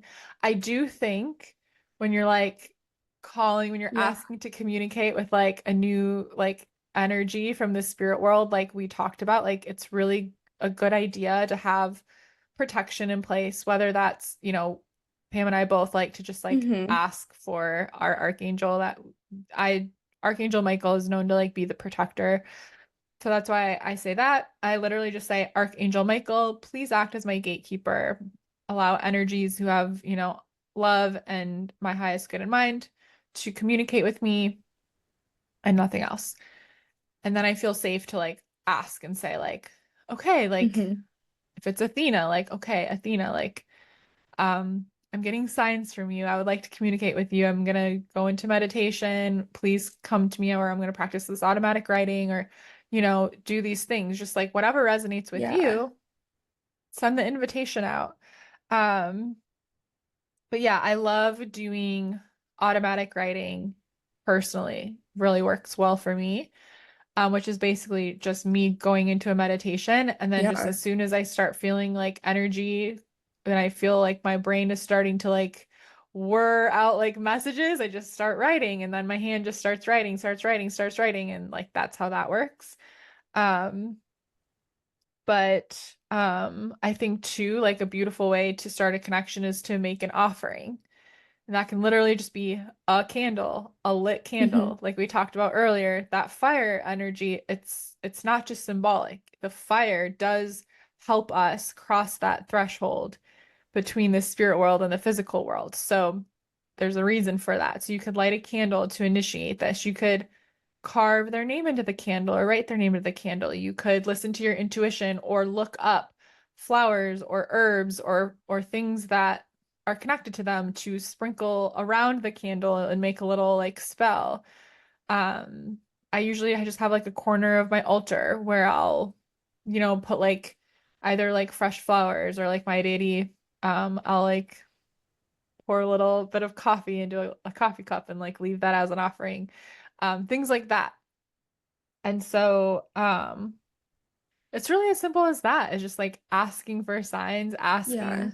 sending an invitation. I'm open to communicating with you and just trusting your experience because a lot of times it does feel like imagination. It does feel like you're making it up, but Mm-hmm. it doesn't make it any less real. Yeah. Yeah. Um, can you maybe we could do another episode on like divination Mm, practices and things like that because I have tried automatic writing and I'm just like this. I just am like I feel like this is not working. mm, Um, so maybe we can deep dive more into that one on a different episode. But one yeah. of my questions about deity work, what like have to do with hers? And it's like, do you have a different altar for each one? Do they just have like a Mm, space on your altar? How do you do that? that's a good question. And I So, guess there's obviously different ways, but I guess you personally. yeah, yeah. I mean, there's different ways. Um, so when I guess I because I worked with Lilith and then after that, then I started working with the other deity that I felt like I was like, oh, this is like a lifelong connection, I feel like. I've actually haven't really worked with two deities at once, but I do have like well, anyways, I can still answer this. So one, I just think it's like, what do you feel? Do you feel called to have like separate Hmm. spaces in your home? Um, but I do have like I have I mean, I usually like right now my altar is back there. And so when I'm traveling, like I just have like usually just like one Hmm. space I designate as my altar. And on one side of it is abundance and the other side is love, but it all blends together as one altar. And if I am making like a little coffee offering to my deity, so I don't really have a deity off altar because I'm like, look, I can only travel around with so much. Um, it was always kind of just a part, Yeah. and the deity I work with is connected to like abundance and money. So usually I would just use that side of the altar to like put the coffee or put anything else I wanted to offer. Um, Same with like if you have like a love That altar makes sense. and you're working with like Venus or Aphrodite, you could put offerings to her. That's also kind of like more of a like general love Hmm. altar. Um, Also like I don't Yeah. know, I tend to do like more like love and like tranquil like watery type like crystals like by my bedside as compared to like my workspace is gonna have some more like masculine like grounding like motivating type crystals, right? Like different energy. So I would Yeah. say if you have deities that have like completely opposite energies, one, you could kind of set it up so it is the same altar and they're kind of like at opposing ends and they're putting some sort of balance there. Or you might think of it as if you um like I have like a money altar, so it's like one deity definitely resonates with that energy. I would kind of like group that in together. I have a love altar. If I'm gonna do deity work with a deity that connects more with that, I would kind of like put it together with that. You could have a standalone separate one. So altars just depends on what you want to do. Okay. If you're working with a deity that has to do with like the home, then maybe that's a one that would make sense to kind of like group near an ancestor altar because it's like family and home. It's just like where does it make sense to like some Hmm. deities, their Yeah. energy would make more sense in a bedroom versus a communal space or so it's like you can kind of just intuitively feel out. There's no wrong answer, I feel like. But also you could come up with something in your research. You would just have a feeling. Yeah. Um, but That yeah, makes sense. yeah. So I think you can go either way. I think the biggest thing is like I think there's a balance. Okay. So I don't think we should ever feel that like we were talking about like Catholic guilt of like if I don't make an offering every day or every week, or if I don't talk to them enough or whatever, are they going to be mad at me? But Yeah. also, there's this country song that keeps popping on my algorithm. I keep skipping, so I'm like, I don't like this song. But he said, I don't know the name of the singer, but he says, I only talk to God when I need a favor. Do you know that song? Anyone? Oh my God, yeah. I, o- Yeah. I only talk to God I when don't know I what it's need a called, but I know what you're talking about. favor. It's probably the name of the song. But anyways, I feel like that's like a really good rule for deity work is like don't just only make an offering when you have a spell to do with them. Don't only ask for things. Like make it like a fun, like meaningful practice to like, build that connection through the offerings or just like, you know, think of it like if you had a friend that they only called you when they needed advice or they only called you when they needed something, like you're kind of like they never ask how I am, or not that you need to ask your deity how they are, but like that vibe of like someone who only Yeah. asks and never How gives. you doing today? Yeah. Yeah. Like so it's like I think I feel like it's a more like you know, it's a deeper connection and relationship because I find that like if a deity Mm, comes into my life for a short period of time, right? Like they are there to help me through a chapter in my life that like I'm going through something, I need to learn something, but it's not like I need to sit there every single day and connect with them. Maybe it's like a weekly thing. Like, right? Like if you're working with okay. Aphrodite or Venus and Yeah. like Venus rules Fridays, so like Fridays you could do a ritual, right? But Yeah. don't make every ritual about manifesting something. Like make some rituals about just connection and like finding like that goddessy love Okay. energy within yourself. What do you mean And by that? so like don't just always be asking your deity for something. Like sometimes just make it about like connection and spending time together. If every Friday you're like, bring me my soulmate, Aphrodite, bring me my soulmate, and you're Got doing you. a love Okay. spell I see every what you're saying. Friday, like I feel like that's annoying. Like sometimes just like do a self-love ritual Yeah. and call on Aphrodite or whatever and it's just one example. And just Okay. right so like my I don't know why I'm secretive. I just always feel like not called to say the name, but my deity is connected to the underworld.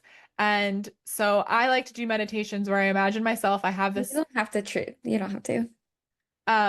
but I have this meditation where I go and I have this room that I go into that's in the underworld. It's my room and I can see it very clearly. I have a fireplace there. The decorations over the fireplace change throughout the year. I have an altar there. Sometimes new things appear on the altar. Sometimes my mom is there. Sometimes the deity is there and sometimes he isn't. And I just like to like spend time there. And when I do readings, I Mm, often travel to that room and I visualize the person sitting across from me. And that's how I like tap in. So I like to just like meditate and go okay. sit in that room and sometimes call on the deity. But a lot of times I'm just in that space, the underworld space that is ruled by this deity.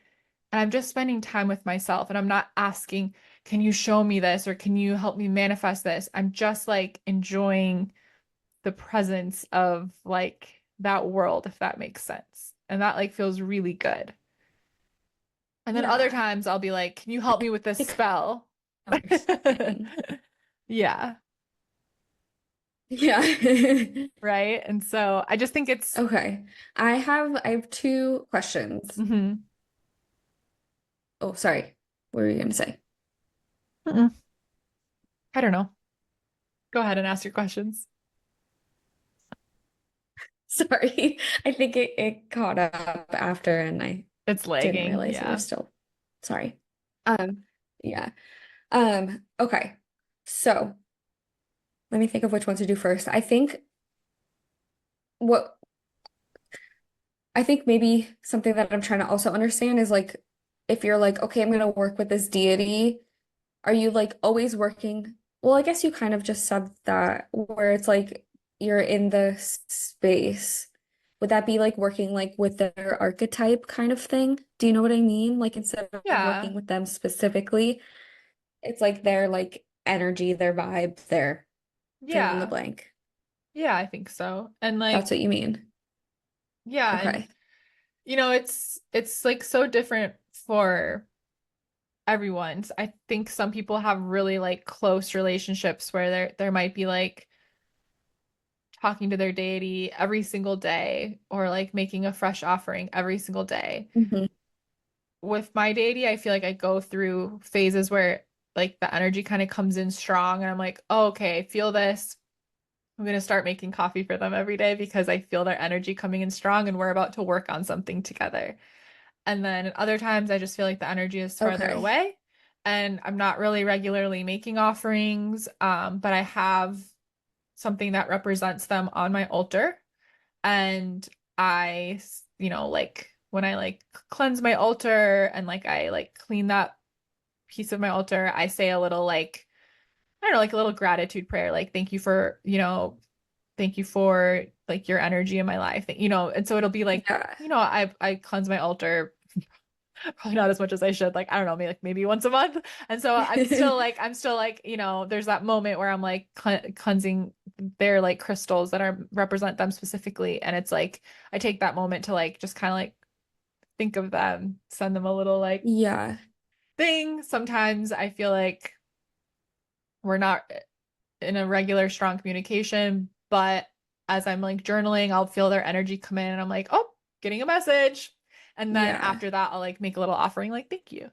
So it's very chill. I don't make a weekly or even monthly offering. I try to like just really follow my intuition. I think some deities are different than others and the way that they like want to have a connection too.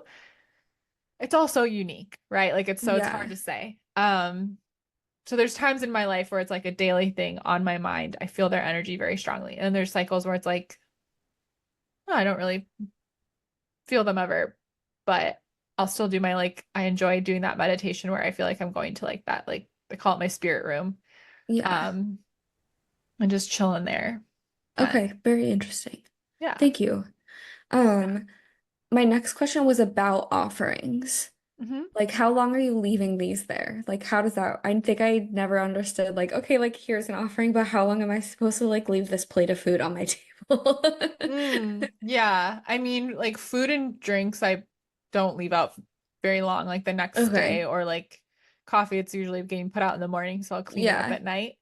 Um And like food, yeah, like I don't know if you have ants, I don't know, like don't worry about Yeah. putting food out. You don't need to or whatever. Um, if it's like flowers, like once they start wilting, refresh them. You don't want like Refresh. that energy on your altar.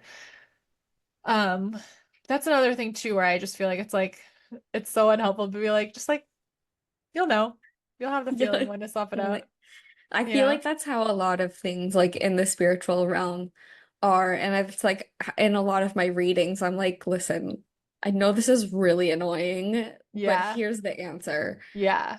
I think if it So I get helps that. somebody just decide what you're like, I remember when I first learned tarot and I was like, well, how many times do I shuffle? How do I know? Do I pull the top card? Do I pull a random card in the middle? And Yeah. it was like, there were so many questions. And so when I first started tarot readings, I was like, I'm going to shuffle 3 times and then I'm going to Hmm. pick the top 3 cards. And that's my Yep. 3 card tarot reading, right? And now I just shuffle until they kind of like fall out, or I just feel I'm like, oh, this is the card. I just know. I'm like, oh, this is the Yeah. card.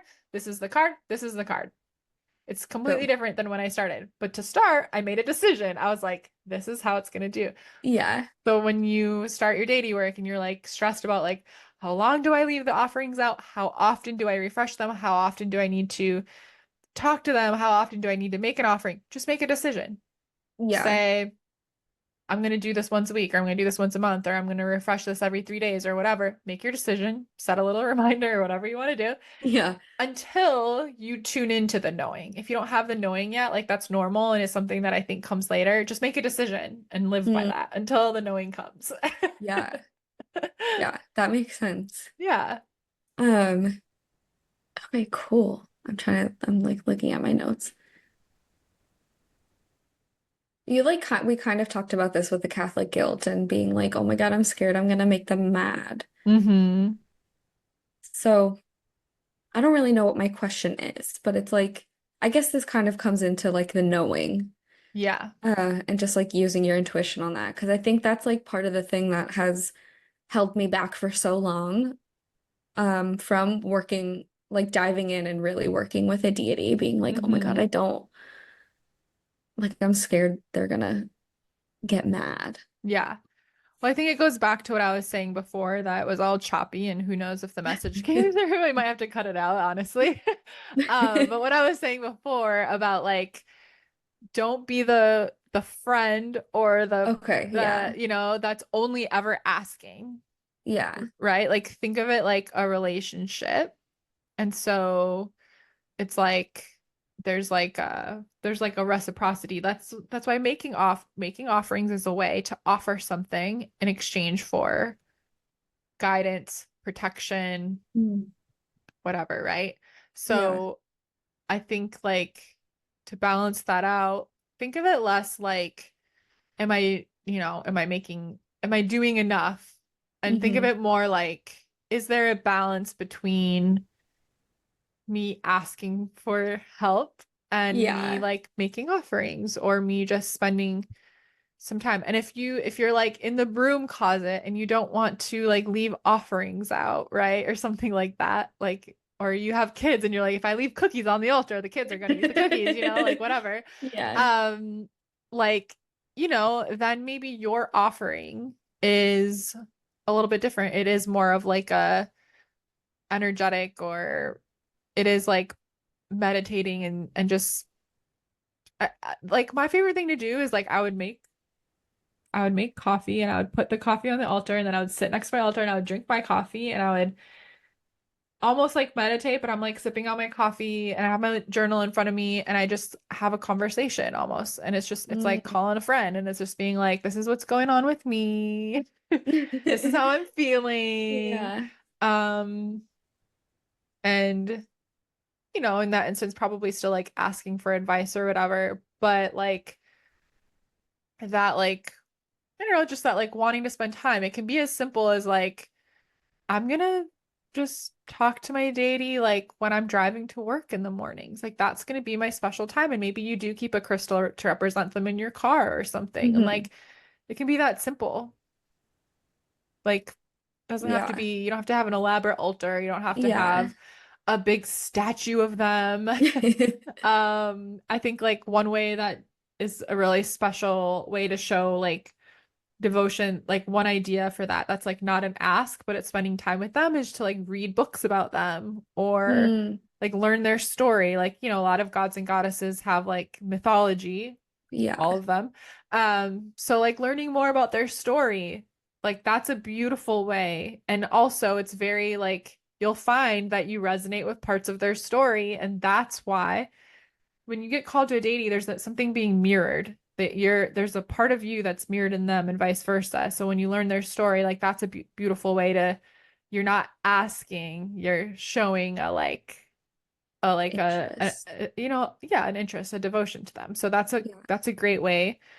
Um, I mean, you can probably look up like frequencies on YouTube of like Mm. connected to them. Like Yeah. I'm sure there are like Aphrodite codes. Yeah. Like you could play that music in the background while you're just getting ready or whatever, Yeah. and that could be like a way where you're not asking for something, but you're showing a devotion. So it's like Yeah. little things like that. Are you making a balance or are you only like going to your altar and lighting their candle and calling on them when you're like, please, I need to manifest this now. Are you Yeah. there? Like, I think that's the thing to think about rather than like, am I doing enough? It's like Yeah. just be a good friend, Yeah. kind That of. makes sense. No, it makes sense. And that I think, yeah, I think a lot of it that I'm feeling is like Catholic guilt, where you're like, well, you didn't go to church and you didn't say your Hail Marys and your Yeah, Our Fathers and well, like, totally. Totally. um, and you didn't do 10 jumping jacks and like do all the things. Now go confess your sins. Yeah. That makes sense. I think that's kind of a lot of my questions. I guess the other thing I was like thinking about was working with deities that are like outside of your culture. Like I'm not Greek, so working with like the Greek gods and goddesses, but I guess they're kind of Mm. become so universal that I wonder if it's like I don't know, like I guess I wonder Yeah, what the line is. I Oh my mean, God, as soon as we started talking again, you're do you think frozen too. someone's trying to get our attention? Apparently, all these deities are like, okay, am I okay now? Yeah, do you think someone's trying to get our attention? Apparently. Apparently, Apparently, apparently apparently there's a we deity here can't right now. record Apparently this my deity's like, episode. Sadie, you haven't made an offering in a while, and yet here you are talking your talk. Me, I'm like, okay, I'll make a coffee after this. So again, I'm not the end all be all knowledge on this, but as far as I know and have learned, the Greek and Roman gods and goddesses are open to work with, but it's always a good idea. I don't know every single one. I'm not familiar with every single one, but so it's always a good idea to like look into that. hmm Um, and then of course there are some that are more closed. For example, like as far as what I've learned is like the goddess Ocean. I I think knew it you sounds were like gonna say ocean. that. Ocean. That is closed. That's not for like as far as I can tell, it's from like African culture. So it's not for us white folks to work with. As far as I know and have learned. Yeah. That's like the one that comes to mind. So it's never I mean, it's always a good idea with any magical practices that you learn about.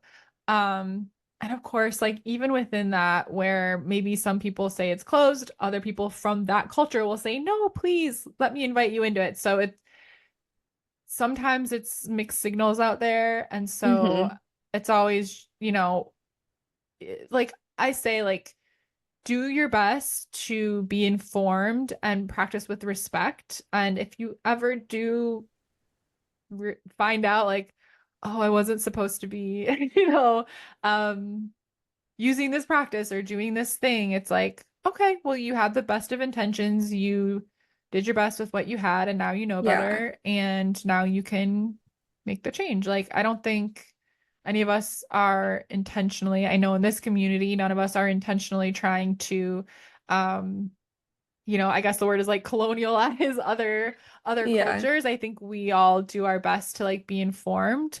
Like I used white sage all the time, and then I hmm learned that like we're not supposed to use that. And so I was like, oh, okay. Yeah. The store I worked at sold it.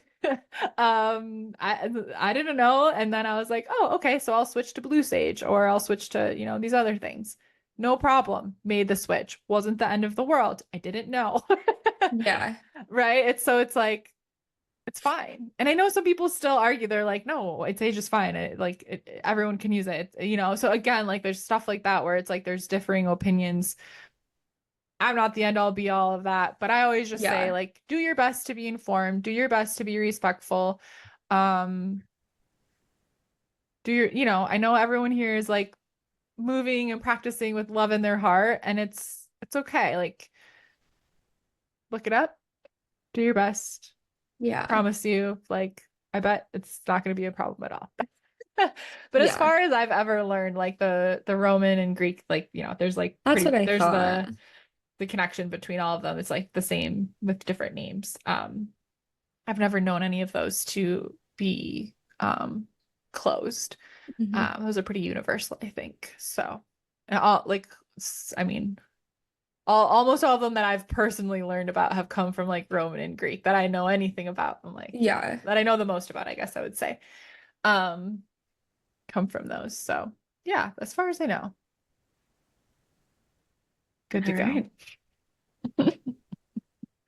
Yeah, great question. So yeah, that's deity work. I would love our listeners. Let us know. Do you work with the deity? Has this episode inspired you to look into it more, or maybe to Yeah. start or reconnect? I'm feeling inspired to be like, you know what? I'm going to do an underworld meditation this Mm. week. Make a little offering. Say, hey, what's up? Hey, what's Clean up? my Hello. I was like, time to probably dust off my old deck. One thing I like to do is just like make a spell candle for them with one of those like taller pillar candles from Mm, like the Dollar Tree that'll burn for like a long time. yeah. Um, that's a good one. And then you can just like light it whenever you can just like I don't know, whenever resonates with you. Like I said, like my like morning coffee time would be sort of my like sacred time. So I would like light that candle during morning coffee time and then snuff it out. And it would last Okay. a long time, like a month. And I would sprinkle it with like herbs and things that resonated with that deity. So that's a good one, is to like dress up a candle that Yeah, will I be like used that. over time. And maybe you light it daily, maybe you light it once a week or once a month, whatever works for you. That sounds good. Sounds I good. already have some ideas now of what to do. Yeah. I love that. Yeah, that's daily work. Yay. So next week. Oh, next Hooray! week. Wait. Yeah, next week we have a guest, right? We do have a guest. Very Is that exciting. next week? Giggly Witch's first guest. Hooray! Hooray! We won't spill what it is yet, just in case we have to reschedule or something. Yeah, that's next week. But we have a couple guests already scheduled for Giggly Witches. We'll have an upcoming episode talking about divination and specifically automatic writing is one of my favorite things ever. And I've done it. I've led so many classes like that. I love automatic writing. It's my favorite thing ever. It's so powerful. So we'll have that coming up. And if you have any episode requests about like magical topics, we would love to hear from you. Yeah. So make sure you're following Giggly Witches on all of the socials. We're at Giggly Witches on I was about to say Telegram, not Telegram, Instagram, Instagram, TikTok, and YouTube. We're also on Apple and Spotify for our Mhm. audio listeners.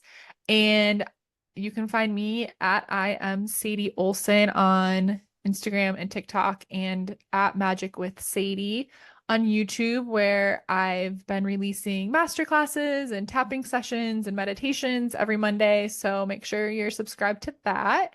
And Mhm. you can also book my Get the Fuck Unstuck coaching sessions. And Pam, what do you got going on? Give us your socials and your readings you've got. I am Velvet Snake Oracle on the TikTok and Instagram. Um, and I have readings available. Two options. One is, oh, it's 222 again. Um, Mm, that means you should book a reading with me. sure No. does. It's a sign. It's a sign. I have two reading options available. The first one is a call, and we can like deep dive into things that you're wanting to cover to I started to say cover and then I said go over. Gruel. And I spit during that. Okay. Anyway, we have call reading available. We can deep dive into things. And then my other option is for if you're like super busy, you're like, I do not have time to hop on a phone call, another phone call. We'll chitty chat over email, and then I'll pull some cards for you and send your reading straight to your inbox. Woo! The modern day. That's how It's you the do modern tarot day. readings. We love it. Oh my gosh. Well, thank you, everyone. Go have fun thinking about your own daily work. Send Yes. us a DM or drop a comment, leave us a review. We are having so much getting this podcast started. So thank you for our OG You, s- listeners for being here. you And said we are having so much. we're having so much fun. Just fill We're in the having blank. so much fun, fun, giggles, Fill in the blank. attitude. I have a cup from the zoo that says catitude. We're having so much catitude and magic. Okay. So hopefully this episode's not super glitchy because we had a lot of technical difficulties. We'll see. We're getting better. It's a week by week thing. I'm gonna have a lot of fun editing this, I can already tell. Uh Yeah. all right. See you next week, Giggly Witches. Bye. Bye.